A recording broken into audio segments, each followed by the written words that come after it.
गांव चांदपुर अपने शांत और सुंदर माहौल के लिए प्रसिद्ध था। यहाँ हर कोई एक दूसरे को जानता था और गांव में शायद ही कोई रहस्य था। लेकिन गांव के किनारे स्थित एक पुरानी हवेली ने सालों से सबका ध्यान खींच रखा था। हवेली का नाम था रायपुर हवेली और इसे गांव वाले भूतिया हवेली कहते थे। कहते हैं वहां जो भी गया वो कभी वापस नहीं लौटा। कोई इसे अंधविश्वास मानता तो कोई सच्चाई, लेकिन सच क्या था यह कोई नहीं जानता था। कहानी की शुरुआत। कहानी शुरू होती है हमारे मुख्य पात्र अभिषेक से, जो शहर से गांव अपनी दादी के पास छुट्टियां मनाने आया था। अभिषेक 24 साल का युवा था और उसे रहस्यमयी और डरावनी कहानियों का शौक था। उसकी दादी ने उसे हवेली के बारे में कई कहानियां सुनाई थीं। एक रात जब गांव के सभी लोग सो रहे थे, अभिषेक ने ठान लिया कि वह हवेली की सच्चाई का पता लगाएगा। उसने अपने दोस्तों राहुल और कृति को अपने साथ चलने के लिए मनाया। राहुल थोड़ा डरपोक था, लेकिन कृति को भी एडवेंचर पसंद था। अगर हवेली सच में भूतिया है तो ये हमारी जिंदगी का सबसे बड़ा अनुभव होगा, अभिषेक ने उत्साह से कहा। रात का सफर। अगली रात तीनों ने बैग में टॉर्च, पानी और खाने का सामान रखा और चुपचाप हवेली की ओर निकल पड़े। रास्ते में अंधेरा था और दूर कुत्तों के भौंकने की आवाजें माहौल को और डरावना बना रही थीं। जब वे हवेली पहुंचे तो दरवाजा टूटा हुआ था।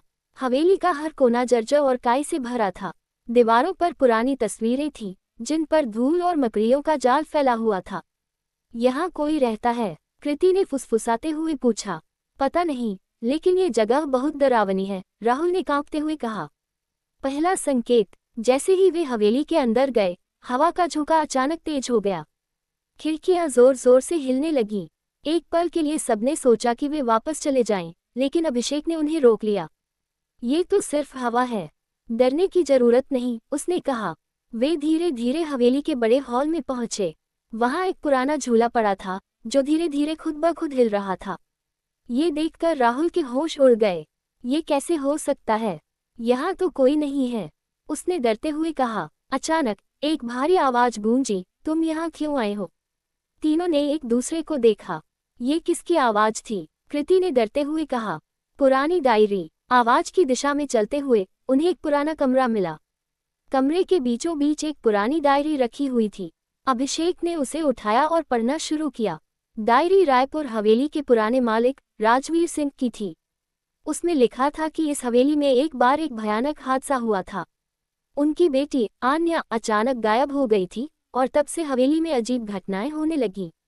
क्या ये सब सच है? कृति ने पूछा। पता लगाने का एक ही तरीका है, अभिषेक ने कहा। आन्या की आत्मा। डायरी के आखिरी पन्ने पर लिखा था, आन्या की आत्मा इस हवेली में फंसी हुई है। उसे मुक्त करने के लिए कोई उसकी कहानी को समझे और उसकी मदद करे।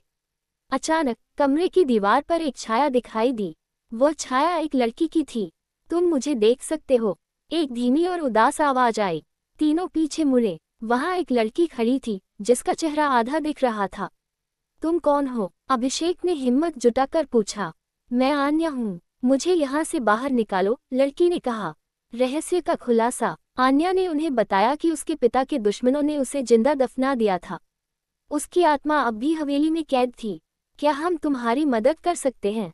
अभिषेक ने पूछा। हाँ, लेकिन इसके लिए तुम्हें मेरे शव को बाहर निकालना होगा और मुझे अंतिम संस्कार देना होगा, आन्या ने कहा।